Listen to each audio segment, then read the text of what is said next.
کا کلام، قرآن اللہ کی کتاب، قرآن جو سب سے سچی، سب سے درست اور سب سے پیاری گفتگو کرتا ہے۔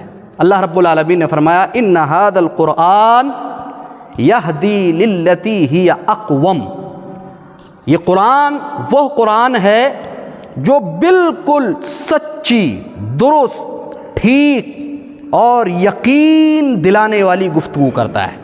ایک چیز وَيُبَشِّرُ الْمُؤْمِنِينَ الَّذِينَ يَعْمَلُونَ الصَّالِحَاتِ، اور اہل ایمان کو، جو ایمان والے ہیں، جو اللہ پر یقین رکھتے ہیں اور نیک عمل کرتے ہیں، ان کو بشارت سناتا ہے، خوشخبری سناتا ہے جنت الفردوس کی، ان کو خوشخبریاں دیتا ہے کہ اگر ایمان لاؤ گے اللہ کی ذات پر، ایمان لاؤ گے اس کتاب پر، ایمان لاؤ گے جناب محمد رسول اللہ صلی اللہ علیہ وسلم پر اور آپ سے پہلے گزرے ہوئے نبیوں اور رسولوں پر، ایمان لاؤ گے آخرت کے دن پر، ایمان لاؤ گے اچھی اور بری تقدیر پر، ایمان لاؤ گے فرشتوں پر کہ یہ مخلوق موجود ہے، یہ ایمان کے 6 ارکان ہیں، ان تمام پر سچے طور پہ تم ایمان لاؤ گے، پھر یعملون الصالحات، نیک عمل کرو گے جو قرآن مقدس میں بتلائے گئے ہیں، جو جناب محمد رسول اللہ صلی اللہ علیہ وسلم نے تمہیں سکھلائے ہیں،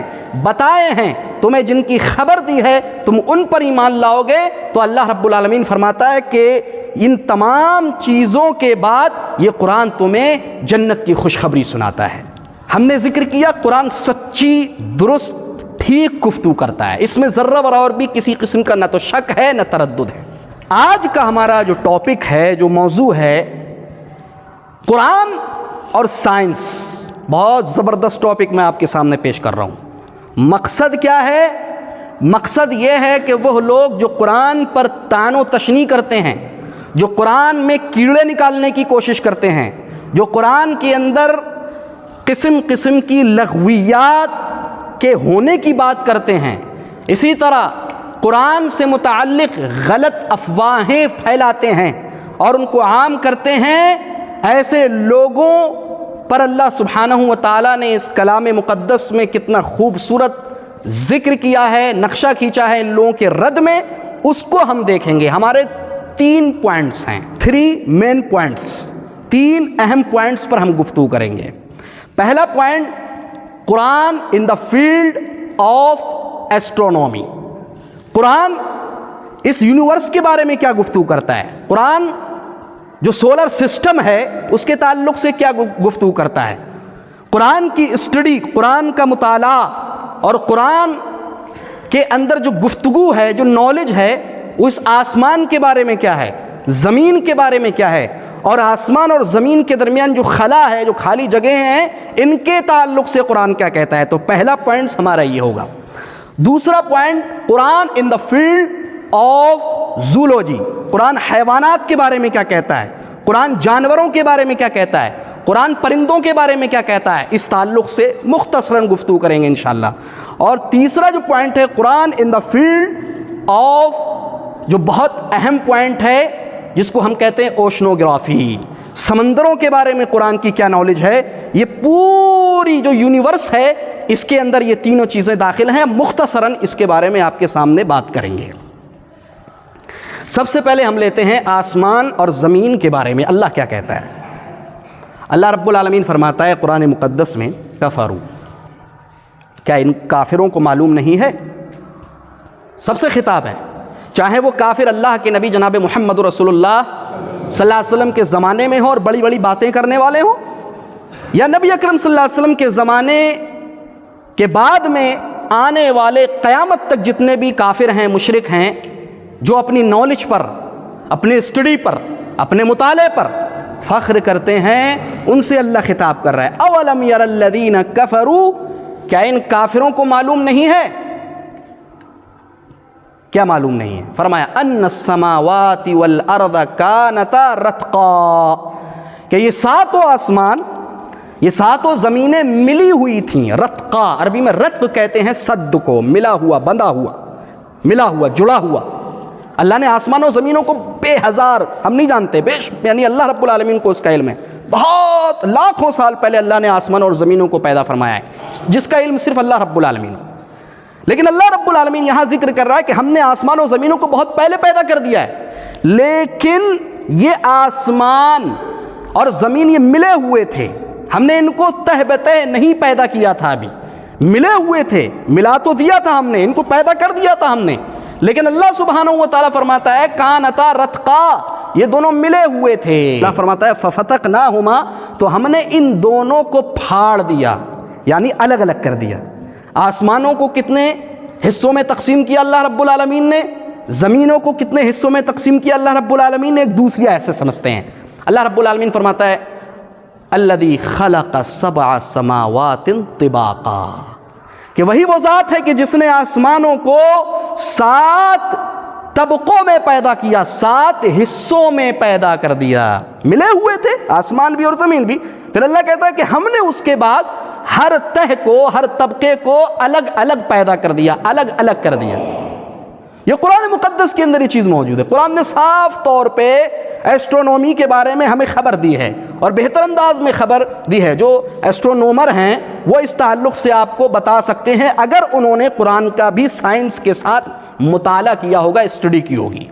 اس لیے قبل اس کے کہ ہم اس بات کو مزید واضح کریں اور اس کی ایکسپلین آپ کے سامنے کریں، ایک بہت بڑا فلاسفر ہے فرانسس بیکن، بہت بڑا فلاسفر ہے یہ، اور انگلش میں جو پڑھنے والے لوگ ہیں، خاص طور پہ انگلش گرامر میں بھی بڑی مہارت اس کو تھی، اسپیشلسٹ تھا اس کا، یہ انگلینڈ کا رہنے والا تھا۔ اس نے بڑی اچھی بات کہی ہے، وہ کہتا ہے کہ وہ لوگ جو سائنس کو تھوڑا سا پڑھتے ہیں، سائنس کا مطالعہ بہت کم کرتے ہیں اور فخر کرتے ہیں، ایسے لوگ بہت جلد ہی اتھیسٹ بن جاتے ہیں، الحاد کا شکار ہو جاتے ہیں۔ یہ فرانسس بیکن کہہ رہا ہے، یہ ایک کافر ہے، یہ فلاسفر ہے لیکن بہت بڑا۔ وہ کہہ رہا ہے کہ وہ لوگ جو سائنس کا تھوڑا بہت مطالعہ کرتے ہیں وہ بہت جلدی گمراہ ہو جاتے ہیں، الحاد کا شکار ہو جاتے ہیں۔ الحاد سے مراد اللہ کا انکار کر بیٹھتے ہیں۔ لیکن وہ لوگ، اس نے پھر بعد میں کہا کہ وہ لوگ جو سائنس کا ڈیپلی مطالعہ کرتے ہیں، ڈیپلی اسٹڈی کرتے ہیں، اس کی گہرائی کے ساتھ سائنس کو پڑھتے ہیں، تو کہتا ہے کہ گہرائی کے ساتھ سائنس کو پڑھنا، ظاہر سی بات ہے قرآن کا اس سے بہت گہرا تعلق ہے۔ کوئی بھی سائنٹسٹ دنیا کے اندر جب تک قرآن کی اسٹڈی نہیں کرے گا تب تک وہ اپنی تھیوری آپ کے سامنے بیان نہیں کر سکتا ہے، یا اگر اس نے کی ہوگی تو وہ اس میں غلطی کر بیٹھے گا۔ تو یہ اسی کی طرف اشارہ کر رہا ہے کہ وہ آدمی جو ڈیپلی سائنس کا مطالعہ کرے گا، گہرائی کے ساتھ سائنس کا مطالعہ کرے گا، تو ایسی صورت میں وہ شخص گاڈ پر، ان کے نزدیک گاڈ ہے یعنی اللہ پر، خدا پر وہ یقین کرے گا۔ بہت زبردست بات کہی ہے، کافر ہے لیکن کافر بھی کبھی کبھی بڑی اچھی بات کہہ جاتا ہے۔ جی ہاں، تو ہم نے ذکر کیا کہ اللہ سبحانہ و تعالیٰ نے فرمایا کہ آسمان اور زمین یہ ملے ہوئے تھے، پھر اللہ رب العالمین فرما رہا ہے کہ ہم نے ان کو الگ الگ کر دیا، پھاڑ دیا۔ فتح عربی میں کہا جاتا ہے پھاڑنے کو، شق کرنے کو، ہم نے ان کو الگ کر دیا۔ وَجَعَلْنَا مِنَ الْمَاءِ كُلَّ شَيْءٍ حَيٍّ، اور ہم نے ہر جاندار چیز کو پانی سے پیدا فرمایا ہے۔ جی ہاں، ہماری، آپ کی، سارے جانوروں کی، سارے پرندوں کی، اس دنیا میں جتنی بھی مخلوقات بستی ہیں، زیادہ تر مخلوقات، اس لیے اہل تفسیر کہتے ہیں، جو مفسرین کہتے ہیں کہ زیادہ تر مخلوقات کو اللہ سبحانہ و تعالیٰ نے پانی سے پیدا فرمایا ہے، یا کچھ ایسی مخلوقات ہیں جن کو پانی سے نہیں پیدا کیا گیا ہے لیکن ان کی بقا پانی پر ہے، ان کو پانی چاہیے، لازمی طور پہ پانی چاہیے، گرچہ ان کو پانی سے نہیں پیدا کیا گیا لیکن ان کی زندگی جو ہے پانی پر چلتی ہے، پانی کے بغیر ان کی زندگی نہیں رہ سکتی ہے۔ یہ قرآن نے صاف بالکل اعلان کر دیا ہے۔ اس کے بعد اللہ رب العالمین فرما رہا ہے افلا یؤمنون، کیا یہ لوگ ایمان نہیں لائیں گے؟ اتنا سب واضح کرنے کے بعد بھی یہ لوگ ایمان نہیں لا رہے ہیں، اتنا سب واضح کرنے کے بعد بھی یہ لوگ اللہ کی ذات پر یقین نہیں کرتے ہیں، اتنا سب واضح کر دینے کے باوجود بھی یہ اللہ سبحانہ و تعالیٰ نے بیان فرمایا ہے اس پر یقین نہیں کر رہے ہیں۔ اللہ نے واضح طور پہ فرمایا اب ہم دیکھیں گے کہ جو اللہ رب العالمین نے ساتوں آسمانوں کو پیدا کیا ہے اس کا طریقہ کیا ہے، اس کا سسٹم کیا ہے۔ اس تعلق سے ہمیں پیارے نبی جناب محمد رسول اللہ صلی اللہ علیہ وسلم کی حدیث ملتی ہے۔ آپ صلی اللہ علیہ وسلم نے فرمایا کہ آسمان دنیا سے، دیکھیے مقصد دیکھیے قرآن کی عظمت کا، قرآن کے اندر ایک ایک چیز کو واضح طور پہ بیان کیا گیا ہے، قرآن کے اندر جو ایکسپلین کیا گیا ہے، جو وضاحت کی گئی ہے وہ بالکل کھلی ہوئی ہے، اور وہ لوگ جو اس پر یقین کرتے ہیں اللہ رب العالمین ان کو بلندی بھی عطا فرماتا ہے، اور وہ لوگ جو اس قرآن پر یقین نہیں کرتے ہیں وہ ضلالت و گمراہی کا شکار ہوتے ہیں، الحاد کا شکار ہوتے ہیں، دہریت پسند بنتے ہیں، اور نہ جانے کون کون سی کھائیوں میں جا کر کے گر جاتے ہیں۔ تو اسی طرف اللہ کے نبی جناب محمد رسول اللہ صلی اللہ علیہ وسلم نے اشارہ کرتے ہوئے فرمایا ہے کہ پہلے آسمان سے، جی ہاں آسمان دنیا سے دوسرے آسمان کی جو مسافت ہے، جو دوری ہے، نبی صلی اللہ علیہ وسلم فرماتے ہیں 500 عام، اللہ 500 سال پہلے آسمان سے دوسرے آسمان کے درمیان جو دوری ہے یہ 500 سال کی دوری ہے۔ یا اللہ تیری قدرت کتنی عظیم ہے۔ پھر آپ صلی اللہ علیہ وسلم نے فرمایا کہ دوسرے آسمان سے تیسرے آسمان کے درمیان جو دوری ہے وہ بھی 500 سال ہے۔ اسی طرح ساتوں آسمان کے درمیان، جو ہر ایک آسمان سے دوسرے آسمان کے درمیان جو دوری ہے وہ 500 سال کی مسافت ہے، دوری ہے۔ آپ اندازہ لگائیے یہ قدرت ہے رب العالمین کی، اور جس ارتھ میں، جس دنیا میں، جس یونیورس، جس کو آپ یونیورس کہتے ہیں، یہ ملک، یہ مختصر سا گولا، یہ زمین جس پر انسان فخر کرتا ہے، گھمنڈ کرتا ہے، تکبر کرتا ہے، خون بہاتا ہے، فساد کرتا ہے، یہ چھوٹی سی زمین، معلوم ہے اس کی کیا حقیقت ہے؟ اس کی کوئی حقیقت نہیں ہے، کوئی بھی حقیقت نہیں ہے۔ کیسے حقیقت نہیں ہے؟ سائنٹسٹ، جو سائنسداں ہیں، انہوں نے خود بیان کیا ہے کہ اگر اسی ارتھ کو، اسی زمین کو اگر سورج کے گولے میں رکھا جائے تو تقریباً 13 لاکھ زمینیں جو ہیں سورج کے اندر سما جائیں گی۔ یا اللہ، یہ سورج کتنا بڑا ہے، کہاں ہے، اس کی بلندی کیا ہے، کوئی نہیں جانتا، صرف اللہ رب العالمین اس کا علم رکھتا ہے۔ لیکن سائنسداں ہیں، انہوں نے اپنے نظریے پیش کیے ہیں، اور انہوں نے یہ بھی نظریہ پیش کیا ہے کہ سورج کی اتنی بڑی زمین ہے، اس کے اندر اتنا بڑا گولا ہے یہ سورج، کہ یہ زمینیں جس پر ہم بستے ہیں، جس سے ہم اور آپ سفر کرتے ہیں، امریکہ کہاں ہے، آدمی فلائٹ سے سفر کرتا ہے 1 منٹ، وہ فلائٹ جو 1 منٹ میں تقریباً 11 کلومیٹر اس کی تیزی ہوتی ہے، 1 منٹ میں 11 کلومیٹر یہ فلائٹ دوڑتا ہے، پرواز کرتا ہے بلندیوں پہ، 33,000 فٹ کی بلندیوں پہ یہ فلائٹ چلتا ہے۔ یہ امریکہ آپ کو پہنچائے گا 12 سے 16 گھنٹے میں، اور آپ کہتے ہیں یار کتنی بڑی دنیا ہے، یہ ختم ہی نہیں ہو رہی ہے، اور امریکہ سے بھی اور بھی آگے بہت ساری کنٹریز ہیں، بہت سارے ممالک موجود ہیں۔ آپ اندازہ لگائیے یہ اتنی بڑی زمین جو ہمیں نظر آتی ہے، اگر اسی زمین کو سورج کے اندر رکھا جائے تو کہتے ہیں کہ 13 لاکھ ارتھس، 13 لاکھ زمینیں سورج کے گولے میں سما جائیں گی۔ آپ اندازہ لگائیں، کیا ہے میرے رب سے بڑا کوئی قدیر؟ کیا ہے کوئی میرے رب سے بڑا قدرت رکھنے والا؟ یہ تو چھوٹے چھوٹے سیارے ہیں، وَكُلٌّ فِي فَلَكٍ يَسْبَحُونَ، اور یہ سارے کے سارے سیارے اپنے مدار میں تیر رہے ہیں، ایک دوسرے سے مل نہیں سکتے۔ جی ہاں، یا اللہ تیری عظمت بہت بلند ہے، ایک دوسرے سے مل نہیں سکتے۔ یہ رب العزت کی عظمت ہے میرے بھائیوں، کہ ہر سیارہ، وَالشَّمْسُ تَجْرِي لِمُسْتَقَرٍّ لَهَا، سورج اپنے مستقر میں چل رہا ہے، اپنا جو اللہ رب العالمین نے اس کا دائرہ بنایا ہوا ہے، اپنے دائرے میں چلتا ہے۔ وہ چاند کو چھو نہیں سکتا، چاند زمین کو چھو نہیں سکتی، مریخ سورج کو چھو نہیں سکتا۔ ہر سیارے کا مدار مختلف ہے، ہر سیارے کا چلنے کا طریقہ مختلف ہے۔ یہ رب العزت کی قدرت کی نہیں اور تو کیا ہے میرے بھائی؟ لیکن انسان کتنا گمراہ ہے، کتنا بھٹکا ہوا ہے۔ یا ایھا الانسان ما غرک بربک الکریم، اے انسان تجھے تیرے رب سے کس چیز نے دھوکے میں ڈال دیا ہے؟ کون سے دھوکے میں پڑا ہوا ہے تو؟ کتنا بڑا ہے تو؟ تیری اوقات کیا ہے؟ تو پہاڑوں کو پھاڑ نہیں سکتا، زمینوں کو شق نہیں کر سکتا، پہاڑوں کی بلندیوں تک نہیں پہنچ سکتا، تیری اوقات کیا ہے، بساط کیا ہے تیری؟ یہ اتنی بڑی بڑی چیزیں ہم نے بنائی ہیں، لیکن یہ ساری کی ساری چیزیں اللہ کی فرمانبردار ہیں۔ سورج اللہ کا فرمانبردار ہے، اور نبی اکرم صلی اللہ علیہ وسلم نے ارشاد فرمایا، صحیح مسلم کی روایت ہے کہ یہ سورج ڈیلی، جی ہاں روز مرہ، جس کا علم اللہ کو ہے، یہ غیب کا علم ہے، ہمیں علم نہیں، لیکن چونکہ اللہ کے نبی صلی اللہ علیہ وسلم نے فرمایا ہے اس لیے ہم اس کو آپ کے سامنے بیان کر رہے ہیں، اور ہمیں اس پر یقین رکھنا ہے۔ نبی اکرم صلی اللہ علیہ وسلم فرماتے ہیں کہ سورج ڈیلی اللہ کے عرش کے نیچے جاتا ہے، ڈیلی روزانہ جاتا ہے، اور اللہ رب العالمین سے اجازت کرتا ہے، اجازت طلب کرتا ہے، اجازت مانگتا ہے طلوع ہونے کی، نکلنے کی۔ اور جب اللہ رب العالمین پہلے جا کر کے سجدہ کرتا ہے، یہ سورج کیا کیفیت ہے اللہ جانتا ہے، کیفیت کا علم ہمیں نہیں ہے، جتنا علم ہے، جتنا بتایا گیا ہے اتنا ہمیں ماننا ہے۔ کیفیت کیا ہے کہ سورج کیسے سجدہ کرتا ہے اللہ کو، یہ صرف اللہ رب العالمین زیادہ جانتا ہے، اس کا علم کسی کو نہیں ہے، نہ بتایا گیا ہے۔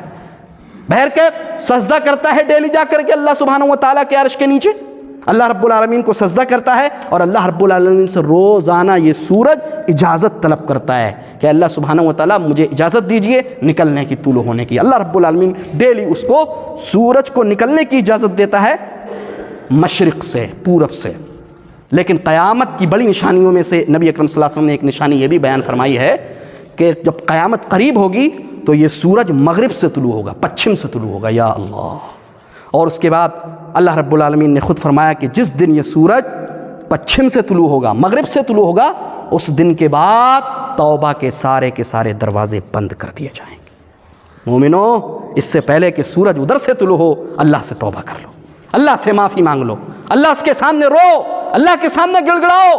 میرے بھائیوں، یہ یونیورس جو آپ دیکھ رہے ہیں معمولی نہیں ہے، یہ چھوٹی نہیں ہے، یہ سب کس چیز کی طرف اشارہ کر رہی ہیں؟ یہ اللہ رب العالمین کی عظمت کی طرف اشارہ کر رہی ہیں۔ وَالْأَرْضَ بَعْدَ ذَلِكَ دَحَاهَا، اللہ رب العالمین نے قرآن میں فرمایا أَأَنْتُمْ أَشَدُّ خَلْقًا أَمِ السَّمَاءُ بَنَاهَا، کیا تم زیادہ پیدا کرنے کے اعتبار سے زیادہ سخت ہو یا وہ آسمان جس کو اللہ رب العالمین نے بنایا ہے؟ وَالْأَرْضَ بَعْدَ ذَلِكَ دَحَاهَا، اور اس زمین کو جس کو اللہ سبحانہ و تعالیٰ نے بچھا دیا ہے، جس کو خوبصورت انداز میں بچھا دیا ہے، اللہ رب العالمین نے خود اس کا ذکر فرمایا۔ سورہ غاشیہ کے اندر اللہ رب العالمین فرماتا ہے وَإِلَى الْأَرْضِ كَيْفَ سُطِحَتْ، کیا یہ لوگ زمین کی طرف نہیں دیکھتے کیسے اس کو خوبصورت انداز میں بچھایا گیا؟ کہیں آپ کو اوبڑ کھابڑ ایسے نہ، اگر یہ زمین اوبڑ کھابڑ ہوتی آپ گھر کیسے بناتے اس پر؟ آپ کیسے بستے؟ یہ روڈ کیسے چلتے؟ یہ کیسے زمینوں پر روڈ بنائے جاتے اگر یہی زمین اوبڑ کھابڑ ہوتی؟ اور بہت برے انداز میں اللہ رب العالمین اس کو بنا دیتا، لیکن اللہ سبحانہ و تعالیٰ کی یہ سب قدرت ہے کہ خوبصورت انداز میں اس نے اس کو بچھا دیا۔ آپ صحراؤں میں سفر کیجئے، آپ کے راجستھان کے جو ریگستانی علاقے ہیں ان میں سفر کیجئے، میں سعودی کی تو مثال نہیں دوں گا، وہاں تو مسئلہ الگ ہے، میں صرف اپنے، چونکہ آپ انڈیا کے باسی ہیں، انڈیا کی مثال دے رہا ہوں میں۔ آپ راجستھان کے علاقوں میں نکلیے، ریگستانی علاقے میں نکلیے، دیکھیے پورے کے پورے صحرا ہیں، آپ دیکھتے رہیں گے آپ کو سامنے کچھ نظر نہیں آئے گا، ایسا لگے گا کہ اب بادل گر رہے ہیں۔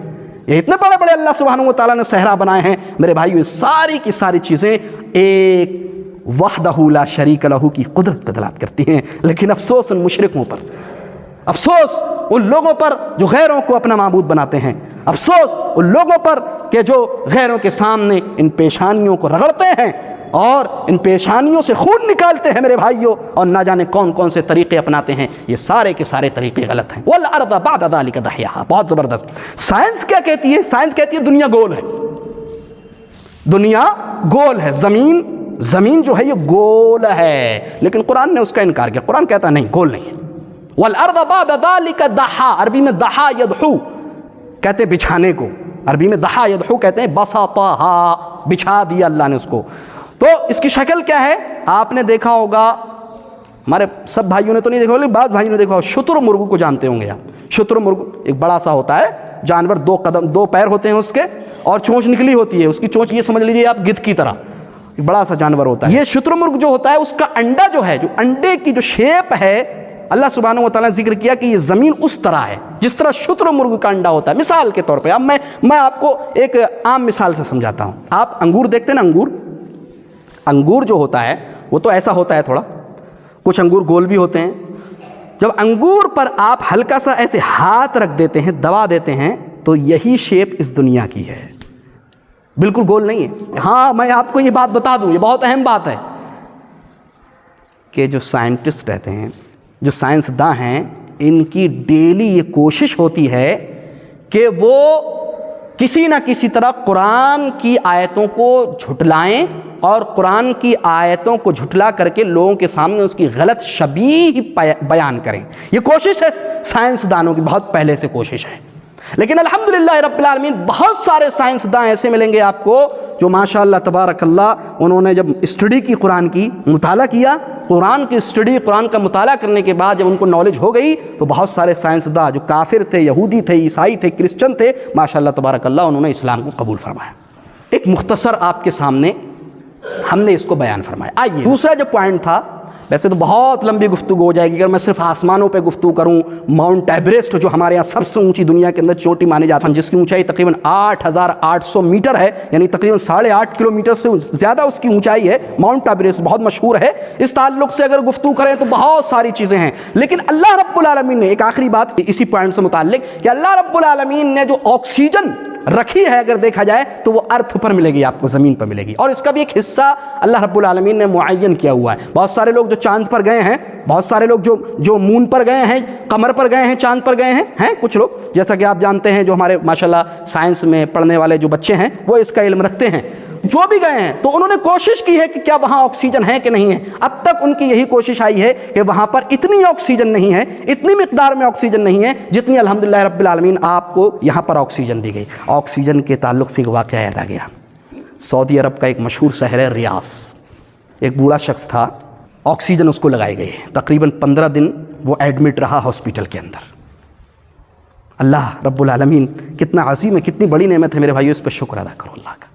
15 دن تک وہ شخص ایڈمٹ رہا، بیڈ پر لیٹا رہا، آکسیجن لگائی گئی اس کو، اور اس کے بعد جب آخری دن تھا وہ صحت یاب ہوا، شفا یاب ہوا۔ وہ بوڑھا شخص تقریباً 80 برس کی عمر تھی اس کی، اور ڈاکٹر نے جو پورا بل بنایا، ایک دن کا بل آکسیجن کا 500 ریال تھا، یعنی 10,000 روپے ڈیلی کا بل تھا، 500 ریال۔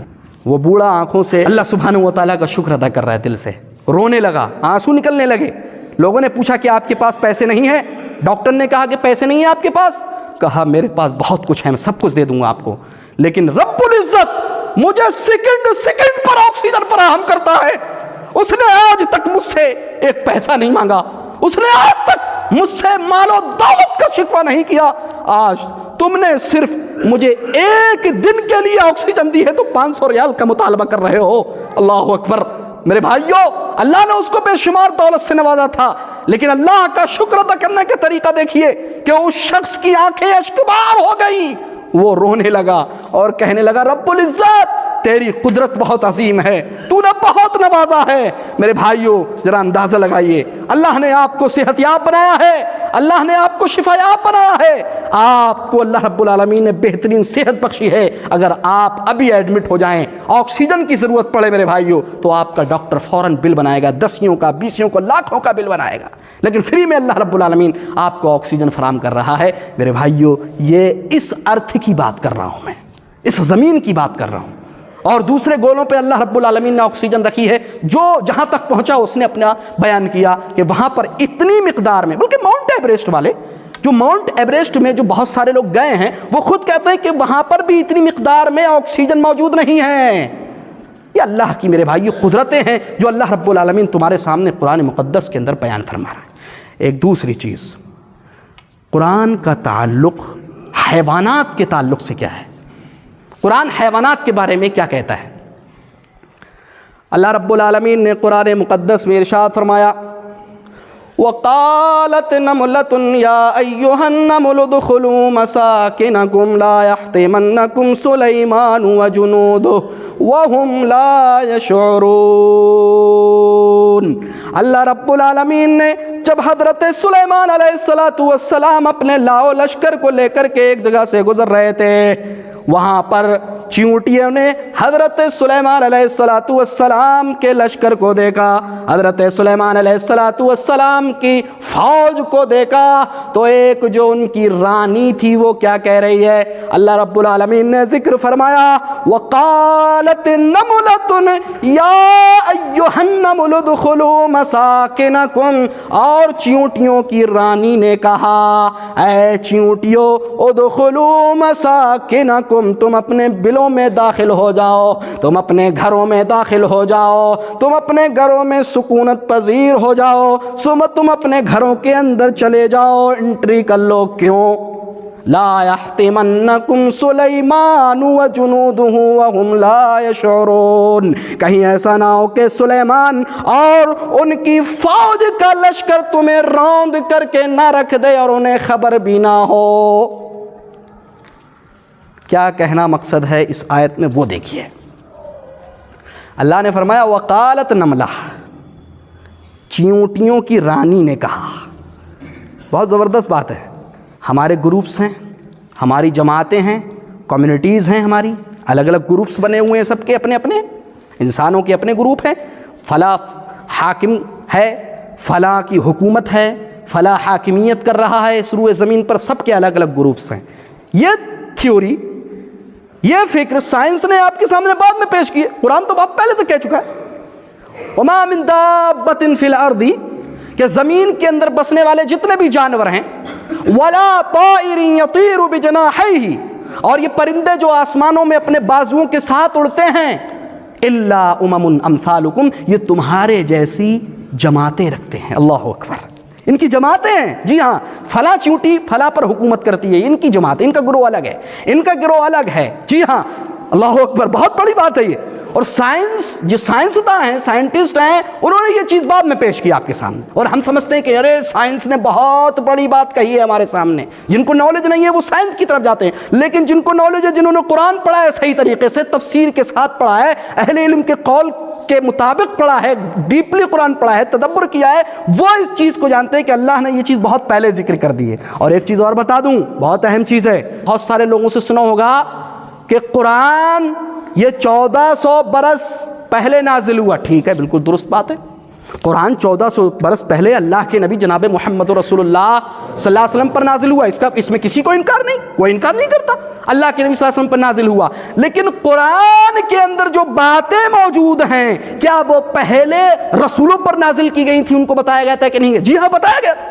قرآن خود اس بات کی گواہی دیتا ہے کہ اے نبی صلی اللہ علیہ وسلم، اس کا ذکر ہم نے موسیٰ کو بھی سنایا تھا، اس کا ذکر ہم نے عیسیٰ کو بھی سنایا تھا، اس کا ذکر ہم نے ابراہیم کو بھی سنایا تھا، اس کا ذکر ہم نے سب سے پہلے رسول اس روئے زمین پر حضرت نوح علیہ السلام کو بھی سنایا تھا۔ تو معلوم یہ ہوا کہ اسلام بلا دھرم نہیں ہے جس کے اندر یہ باتیں آپ کے سامنے رکھی گئی ہوں، بلکہ یہ حضرت آدم علیہ السلام سے لے کر کے جناب محمد رسول اللہ صلی اللہ علیہ وسلم تک، اور جناب محمد رسول اللہ صلی اللہ علیہ وسلم کے بعد سے لے کر کے قیامت تک رہنے والا، باقی رہنے والا مذہب ہے۔ انشاءاللہ لوگ کوششیں کرتے رہیں مٹانے کی، لیکن نہیں کر سکتے ہیں۔ الا امم امثالکم، یہ تمہاری جیسی جماعتیں ہیں، چیونٹیوں کی اپنی جماعت، مچھروں کی اپنی جماعت ہے۔ جی ہاں، ان کے گروپس ہیں، کمیونٹیز ہیں ان کی باقاعدہ، خود قرآن ذکر کر رہا ہے اس کو، یہ کوئی الگ سے چیز نہیں بیان کی جا رہی ہے۔ ایک اور چیز، وَأَوْحَى رَبُّكَ إِلَى النَّحْلِ أَنِ اتَّخِذِي مِنَ الْجِبَالِ بُيُوتًا وَمِنَ الشَّجَرِ وَمِمَّا يَعْرِشُونَ، اللہ رب العالمین نے شہد کی مکھی کا ذکر کیا ہے۔ وَأَوْحَى رَبُّكَ إِلَى النَّحْلِ، اور تیرے رب نے وحی کی، یعنی الہام کیا شہد کی مکھی کی طرف۔ کیا الہام کیا؟ اللہ نے فرمایا ان اتخذی من الجبال بیوتا، کہ پہاڑوں میں گھر بنا اپنا جا کر کے، ومن الشجر، درختوں پر جا کر کے گھر بنا اپنا جا کر کے، ومما یعرشون، اور ان کے سائبانوں میں جو لوگ رہتے ہیں ان کے گھروں کے سائڈ سے بھی اپنا گھر بنا۔ اللہ نے شہد کی مکھی کو حکم دیا، یہ تو قرآن نے پہلے ہی آپ کو ایک سامنے واضح کر دیا ہے۔ میرے بھائیوں، گفتگو بڑی لمبی ہوتی چلی جائے گی، یہ 2 پوائنٹس ہم نے اب تک بیان کیے، کوشش کریں گے انشاءاللہ الرحمن ایک تیسرا پوائنٹ، اس کے بعد بایولوجی کیا کہتی ہے اس کے تعلق سے بھی ہم آئیں گے انشاءاللہ العزیز۔ کوشش کریں گے کہ اگلے جمعے میں اس کو آپ کے سامنے بیان کریں۔ اللہ رب العالمین سے دعا ہے کہ الہ العالمین، جو کچھ ہم نے سنا ہے قرآن کے تعلق سے، اللہ رب العالمین ان تمام چیزوں پر ہمیں تدبر، غور و فکر اور ساتھ ہی اس پر عمل کرنے کی توفیق عطا فرمائے۔ آمین۔ وآخر دعوانا ان الحمد للہ رب العالمین۔